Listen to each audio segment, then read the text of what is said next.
मैं आप सबका अभिवादन करता हूं। इस कवि सम्मेलन को मैं भी, जैसा आदरणीय अशोक जी ने बताया, आप सबने बताया, मैं भी हिंदुस्तान का सबसे बड़ा कवि सम्मेलन मानता हूं। मैं जिस दिन से इंडियन ऑयल कवि सम्मेलन में आमंत्रित किया जाने लगा, मैं उस दिन के बाद लाल किले कविता पढ़ने नहीं गया। ये मुल्क आस्थाओं का मुल्क है, निष्ठा का, समर्पण का, विश्वास का, संवेदनाओं का। एक बहुत छोटी सी बात कहता हूं आपको, आधी मिनट की, और मेरी बात आप तक पहुंच जाए तो मैं देखना चाहूंगा मेरी बात कहां तक पहुंची। एक बाप बेटी दोनों रास्ते में कहीं जा रहे थे, उनको अचानक रास्ते में तेज बाढ़ का पानी मिला। दोनों घबराए, कैसे पार करेंगे, बहुत तेज पानी है। पिता ने हिम्मत करके कहा कि बेटी डरो मत, तुम मेरा हाथ पकड़ लो, हम पार निकलेंगे। बेटी ने तुरंत कहा, पापा मैं आपका हाथ नहीं पकड़ूंगी, आप मेरा हाथ पकड़ लो। पापा ने कहा, क्या फर्क पड़ता है बेटी, तुमने मेरा हाथ पकड़ा या मैंने तुम्हारा हाथ पकड़ा? समझना साहब, समझ जाओ तो मैं जानना चाहता हूं आप कितने लोग समझे। मेरी बात समझिए, मैंने कही नहीं अभी। बेटी ने कहा, पापा मैं आपका हाथ नहीं पकड़ूंगी, आप मेरा हाथ पकड़ लो। पिता ने कहा, क्या फर्क पड़ा? बेटी ने कहा, पापा बहुत फर्क पड़ता है, मैं आपका हाथ किसी मजबूरी में, अपने स्वार्थ में छोड़ भी सकती हूं, लेकिन एक बाप अपनी बेटी का हाथ किसी हाल में कभी नहीं छोड़ेगा, इसलिए मेरा हाथ पकड़ लो।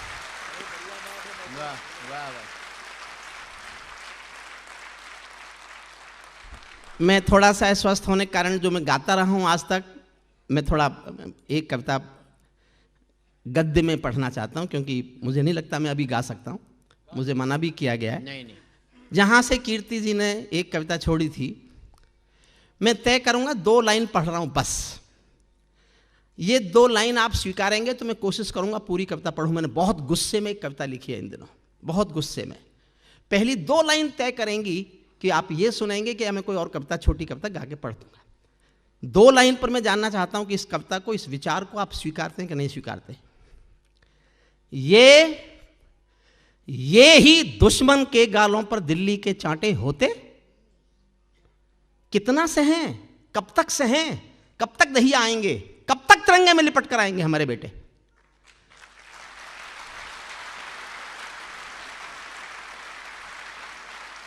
ये ही दुश्मन के गालों पर दिल्ली के चांटे होते, गर हमने 2 के बदले में 20 शीश काटे होते। वाह वाह वाह वाह वाह वाह वाह।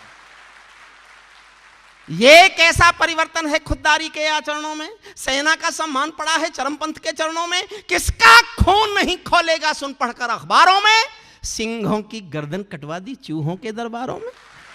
वाह वाह वाह वाह वाह वाह। सिंहों की गर्दन कटवा दी चूहों के दरबारों में। बार बार की गद्दारी को भारत क्यों सह जाता है। अगली पंक्ति फिर प्रतिक्रिया मांगती है, आपकी सोच मांगती है, प्यार भी मांगती है। बार बार की गद्दारी को भारत क्यों सह जाता है, ज्यादा संयम भी दुनिया में कायरता कहलाता है। वाह वाह वाह वाह वाह वाह वाह वाह। हमने 68 साल खो दिए श्वेत कपोत उड़ाने में, खूनी पंजों के गिद्धों को गायत्री समझाने में। भैंस के आगे बीन बजाना बहुत हो चुका, बंद करो। खुद को बिच्छू से कटवाना बहुत हो चुका, बंद करो। नाग फनी पर बेला चंपा कभी नहीं खिलने वाले, पत्थर की आंखों में आंसू कभी नहीं मिलने वाले। पत्थर की आंखों में आंसू कभी नहीं। अशोक जी ने अभी पढ़ा दमादम, कल परसों खबर आएगी कि वो हमने कराया था। यही रास्ता है उसके पास में। पत्थर की आंखों में और जोश चाहता हूं। बंदूकों की गोली का उत्तर सद्भाव नहीं होता, हथियारों के लिए हिंसा का प्रस्ताव नहीं होता। कोई विषधर कभी शांति के बीज नहीं बो सकता है, और भेड़िया शाकाहारी कभी नहीं हो सकता है। वाह वाह वाह। और भेड़िया शाकाहारी। पीपल छाया मांग रहा था यूं की करके पेड़ों से, हमारे प्रधानमंत्री चले गए बिना बुलाए चाय पीने। अगर हिंदुस्तान का 125 करोड़ का नेता बिना बुलाए छोटे उस देश के साथ जिसने गद्दारी पर गद्दारी की चला जाए, तो कवि क्या लिखेगा साहब। मेरी 4 लाइन सुनना। पीपल छाया मांग रहा था यूं की करके पेड़ों से, जैसे कोई शेर सुरक्षा मांग रहा हो भेड़ों से। जैसे कोई शेर सुरक्षा मांग रहा हो। 2 पंक्तियां पढ़ता हूं। 68 साल के रिश्ते अगर आपको लगे मैंने 68 साल का भारत पाकिस्तान का इतिहास एक पंक्ति में लिख दिया है, तो पूरे सदन की घनघोर तालियों से अपने इस विचार पर मोहर लगवाना चाहता हूं। पीपल छाया मांग रहा था यूं की करके पेड़ों से, जैसे कोई शेर सुरक्षा मांग रहा हो भेड़ों से, जैसे कोई मोती खोजे झीलों की गहराई में, हम कस्तूरी खोज रहे हैं उल्लू की परछाई में। वाह वाह वाह वाह वाह वाह वाह वाह वाह वाह, बढ़िया बात है। वाह वाह वाह वाह, हम कस्तूरी खोज रहे हैं। वाह वाह वाह वाह वाह वाह। जब सिंहों की राजसभा में गीदड़ गाने लगते हैं, तो हाथी के मुंह के गन्ने चूहे खाने लगते हैं। रावलपिंडी वालों को अभी बिलावल साहब का एक बयान सुना होगा आपने, मुझे पूरा कश्मीर चाहिए। हमारे देश के लोग नाराज हो गए, पूरा कश्मीर मांग रहा है। मैंने कहा क्यों नाराज हो रहे हो भाई, उसको कहो देंगे, पहले ले तो लें।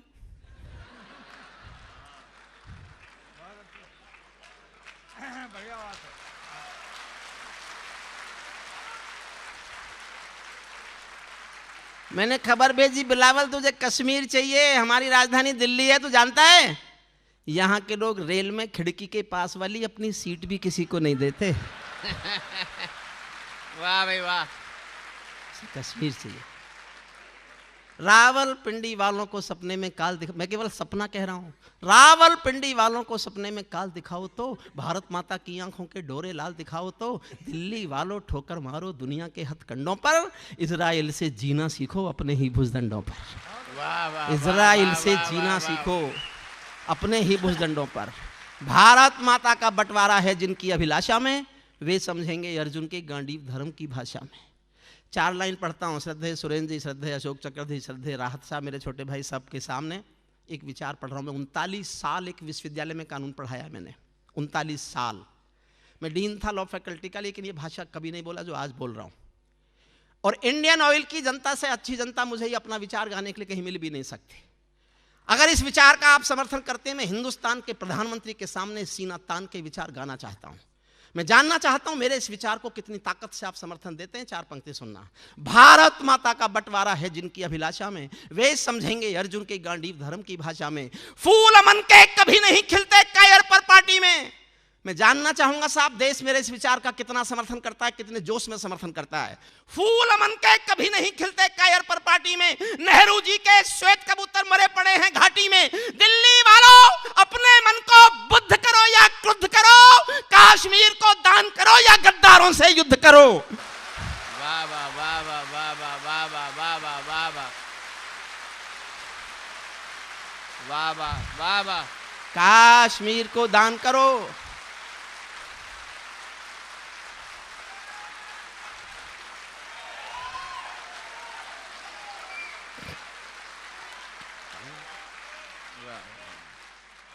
जेल भरे क्यों बैठे हैं,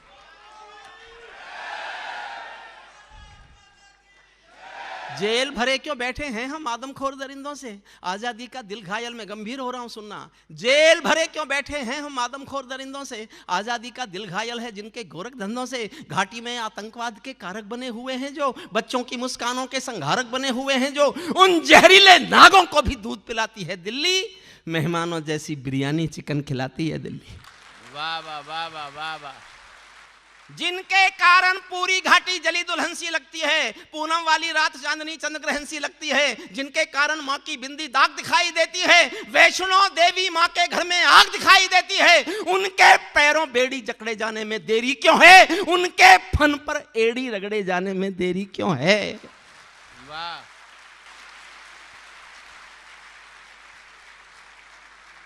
कश्मीर में एक विदेशी देश दिखाई देता है। जब मैंने ये पंक्तियां लिखी मैं रोया था साहब, मुझे नहीं पता आप कैसे सुनेंगे। कश्मीर में एक विदेशी देश। बहन जी वापस आइए प्लीज, बहन जी वापस आ जाएं। आपने आज से पहले मुझे कभी सुना नहीं होगा। मैं बीमार हूं तो इसके अर्थ ये नहीं कोई फायदा उठा सकता।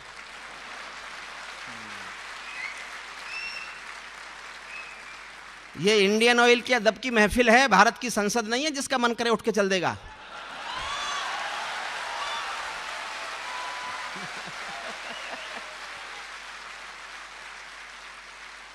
वाह भाई वाह, कश्मीर में मैं अपने दिल का छाला फोड़ता हूं और आपके दुख को अपने साथ शामिल करता हूं।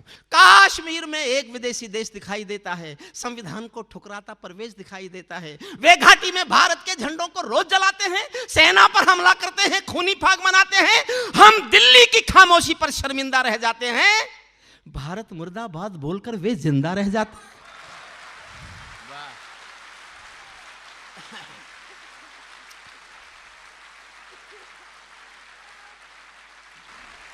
17 सितंबर को उरी में हमारे 17 सैनिक मारे गए थे। 17 सैनिक, 17 सितंबर की डेट थी वो।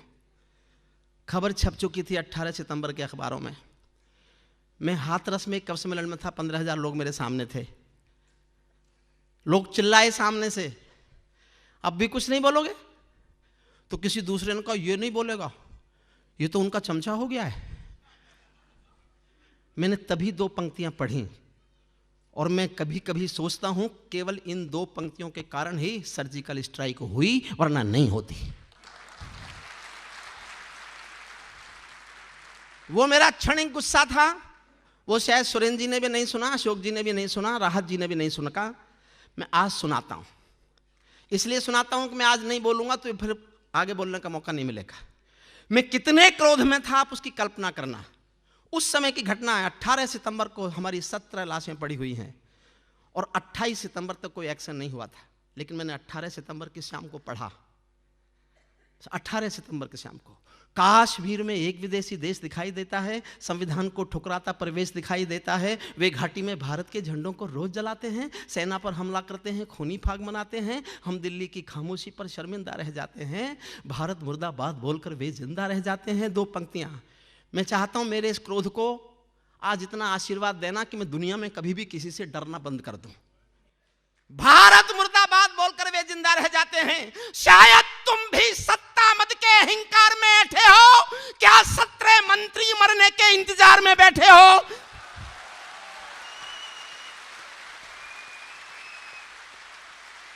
वाह वाह वाह वाह वाह वाह वाह वाह वाह वाह वाह वाह वाह वाह, सैल्यूट करता हूं आपको। वाह वाह वाह वाह। आदरणीय सुरेंद्र शर्मा जी, हिंदुस्तान में कोई मीडिया कवि नहीं बनाता। मैं मीडिया का बनाया हुआ कवि नहीं हूं, मैं हिंदुस्तान की जनता के प्यार का बनाया हुआ कवि हूं। वाह। सेना पर पत्थरबाजों को कोई इतना बतला दो। अगली पंक्ति से अच्छी मैंने इस साल कोई पंक्ति नहीं लिखी। अपनी 1 साल की सबसे अच्छी पंक्ति सुनाने जा रहा हूं और फिर प्यार मांगता हूं। सेना पर पत्थरबाजों को कोई इतना बतला दो, ये गांधी के गाल नहीं है, उनको इतना समझा दो। वाह वाह वाह वाह वाह वाह वाह वाह वाह वाह। ये गांधी के गाल नहीं है, उनको इतना समझा दो। और पहली बार जनरल बोला, इससे पहले किसी जनरल ने ये भाषा नहीं बोली। और जनरल इसलिए बोला कि मैंने चीख चीख के कहा कि बोलो, सेना पर पत्थरबाजों को कोई इतना बतला दो, ये गांधी के गाल नहीं है, उनको इतना समझा दो। एक बार सेना को भी कुछ निर्णय खुद कर लेने दो।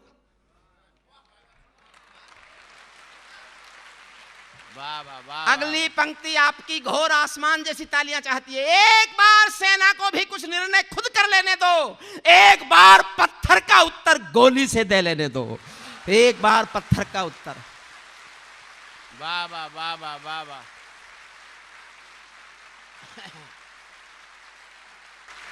जब चौराहों पर हत्यारे महिमा मंडित होते हो, हमारे यहां एक आतंकवादी मारा गया तो उसके लिए जुलूस निकाला आपने।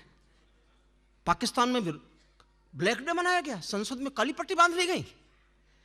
मैं एक छंद पढ़ रहा हूं, मैं जोश में पढ़ूंगा, देखना चाहता हूं मेरे बीमार का जोश ज्यादा है या इंडियन ऑयल की जनता का सुनने का जोश ज्यादा है। जब चौराहों पर हत्यारे महिमा मंडित होते हों, भारत मां की मर्यादा के मंजर खंडित होते हों, जब कृष्ण भारत के नारे हों गुलमर्गा की गलियों में, शिमला समझौता जलता हो बंदूकों की नलियों में, तो केवल आवश्यकता है हिम्मत की, खुददारी की। दिल्ली केवल 2 दिन की मोहलत दे दे तैयारी की। सेना को आदेश थमा दो, घाटी गैर नहीं होगी। जहां तिरंगा नहीं मिलेगा उनकी खैर नहीं होगी। वाह वाह वाह वाह वाह वाह वाह वाह वाह वाह वाह वाह वाह वाह। जहां तिरंगा नहीं मिलेगा, जहां तिरंगा नहीं मिलेगा। वाह वाह वाह वाह। बर्मा बांग्लादेश तलक सीमा पर ऐंठे रहते थे। हमने ये भी हालात देखे, बर्मा तक ने घुसपैठ की है भारत में, क्योंकि सेना को मजबूर किया जाता था, चुप चुप चुप, खुद चुप तो सेना भी चुप।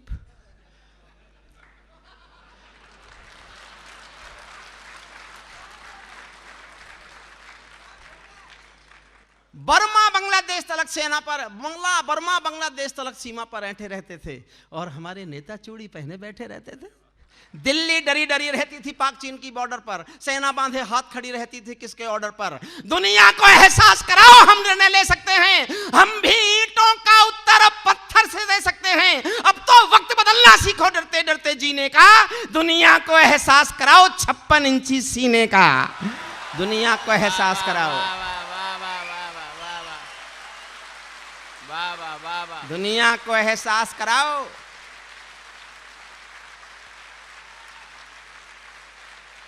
सैनिक अपने प्राण गंवाकर देश बड़ा कर जाता है। मुझे बहुत अच्छी लगती हैं पंक्तियां। सैनिक अपने प्राण गंवाकर देश बड़ा कर जाता है, बलिदानों की बुनियादों पर राष्ट्र खड़ा कर जाता है। जिनको मां के बलिदानी बेटों से प्यार नहीं होगा, उन्हें तिरंगे को लहराने का अधिकार नहीं होगा। वाह वाह वाह। उन्हें तिरंगे को लहराने का अधिकार नहीं होगा।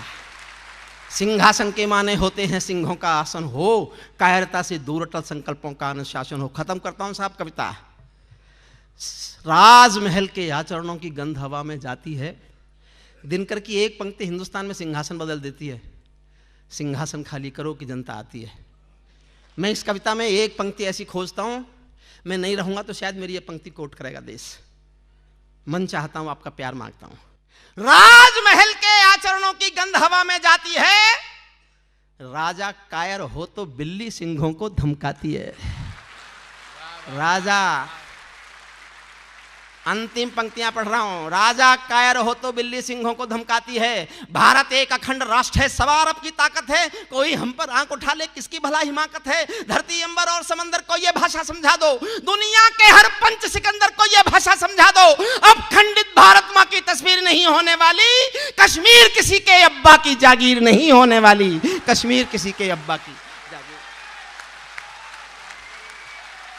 आपने आज उन जीवित देवताओं को देखा है, उन जीवित देवताओं को देखा है। मैं अभिभूत हूं, मैं सचमुच, मैं अपने जीवन में किसी कवि सम्मेलन में कभी नहीं रोया।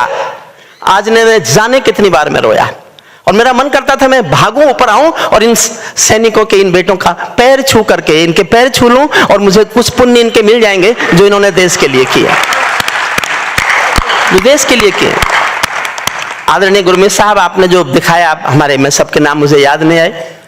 मैं मेरठ कॉलेज में, मेरठ यूनिवर्सिटी में पढ़ाता था, अब तो मैं भी रिटायर हो गया। कैप्टन मनोज तलवार का पार्थिव शरीर आया था मेरे शहर में। मैं उस पार्थिव शरीर को, अंतिम यात्रा जो होती है उसमें शामिल हुआ था। आगे मैं अंतिम दर्शन के लिए नहीं जा पाया था। मैंने पीछे खड़े होकर एक छोटी सी कविता लिखी थी कैप्टन मनोज तलवार के अंतिम संस्कार में। अगर मुझे आदरणीय संचालक जी और मंच आज्ञा दे, स्वागत, क्योंकि मेरा नंबर बहुत बाद में आएगा, तब तक हमारे कुछ अतिथि चले जाएंगे, इसलिए मेरा मन है, मैं अपने को रोक नहीं पा रहा। कुल 3 मिनट की कविता है, मुझे उस कविता को पढ़ने की अनुमति ये सदन दे दे। मैं सबसे पहले करगिल के शहीदों पर एक कविता सुनाना चाहता हूं। मैंने पिछले 20 साल में लगभग अधिकतर अपने मेरे लेखन का 80% सेना पर है, शहीदों पर है, आतंकवाद पर है, जम्मू पर है, कश्मीर पर है, करगिल पर है। बाद में मेरा नंबर सबसे बाद में आएगा मैं जानता हूं, लेकिन ये एक कविता मैं पहले सुना। जो लोग उठ के जा रहे हैं, अभी बैठे हैं, मैंने एक कविता में तो गुस्से में यहां तक लिख दिया था, इससे कड़ी बात कोई नेता को कह नहीं सकता। और मैंने इतनी चालाकी से कही कि नेता की समझ में आए नहीं और समझ में आए तो इतनी देर में आए जितनी देर में मैं वहां से निकल जाऊं। मैंने लिखा था, सैनिक अपने प्राण गंवाकर देश बड़ा कर जाते हैं। सैनिक अपने प्राण गंवाकर, देखिए मैंने कितनी सख्त बात कही है, सोचना नेताओं पर इससे सख्त कोई बोल नहीं सकता। सैनिक अपने प्राण गंवाकर देश बड़ा कर जाते हैं, बलिदानों की बुनियादों पर राष्ट्र खड़ा कर जाते हैं। जिनको मां के बलिदानी बेटों से प्यार नहीं नहीं होगा, उन्हें तिरंगे को लहराने का अधिकार नहीं होगा। उन्हें तिरंगे को लहराने का अधिकार। जिंदाबाद। ये हैं वो लोग, ये है वो देवता, ये है वो रक्षक, ये है वो वर्दियां, ये है वो सैनिकों की आवाजें, सैनिकों के हौसले, जिनके कारण इस देश में सब त्योहार मन रहे हैं, हम सब लोग आराम और हिंदुस्तान आजाद है, ये महसूस कराने का दम केवल भारत के सैनिक पर है, इसके सिवा किसी पर नहीं, किसी पर नहीं। मेरा एक दोस्त है अशोक चारण, उसने एक बात बताई, आप अरबपति हो, खरबपति हो, करोड़पति हो, टाटा जी हो, बिरला जी हो, अडानी जी हो, आप किसी को नौकरी के लिए बुलाइए और उससे कहिए मैं तुमको तनख्वाह दूंगा 1 लाख रुपया, 2 लाख रुपया, 5 लाख रुपया, 10 लाख रुपया, लेकिन तुमको मेरे लिए मरना पड़ेगा। एक व्यक्ति नहीं मिल सकता इस बात पर किसी भी अमीर से अमीर आदमी के लिए जो ये कह दे कि मैं तुम्हारे लिए मर सकता हूं। केवल सैनिक है, जानता है वो देश के लिए मरेगा, फिर भी छोटे से पैसे की नौकरी करने के लिए तैयार हो जाता है। महावीर इंटरनेशनल ने हमको जो दृश्य यहां दिखाया, मैं आपसे अनुरोध करूंगा, आपके पूरे देश में ब्रांच हैं, ये बड़ा काम होगा इस देश की जनता पर, देश की राजनीति पर, देश के प्रदूषण पर बहुत बड़ा काम होगा। ऐसे कार्यक्रम कीजिए और इनकी मेहरबानी मांगिए कि आपको उपस्थिति देकर ये जनता के सामने खड़े होकर ये दिखा दे कि शहीद जिंदा भी होते हैं, जो जिंदा शहीद हैं उन्हीं के कारण हम लोग आज जिंदा हैं। 3 मिनट की एक कविता पढ़ना चाहता हूं, सबको समर्पित करता हूं। एक यहाँ बेटियां ऐसी भी हैं जिनके पति उस युद्ध में नहीं रहे थे, आज उनको सम्मानित किया गया। जब उनको हम देख रहे थे, मैंने जो मुझ पर भी गुजरी, मैंने उस अंतिम यात्रा में पीछे खड़े होकर गीली आंखों से एक छोटी सी कविता लिखी है, सुन लीजिएगा। फिर हमारा यशदीप कौशिक, बधाई देता हूं यशदीप कौशिक आपको कि आप अगर इतने अच्छे कार्यक्रम, मैं तो पहली बार उनसे मिल रहा हूं आज, लेकिन इस महान कार्यक्रम में मुझे लाकर जो मुझ पर उपकार किया है, मैं जीवन भर इसका एहसान कभी नहीं चुका सकता। मैं आदरणीय साहब, आप लोगों ने सचमुच, मैं इतना भावुक हूं। अरुण जैमिनी मुझसे बार बार पूछता रहा, भाई साहब कैसे कविता पढ़ेंगे? मैंने कहा मैं कोशिश करूंगा कि हम कविता पढ़ने की मानसिक स्थिति में आ जाएं हम किसी तरह से।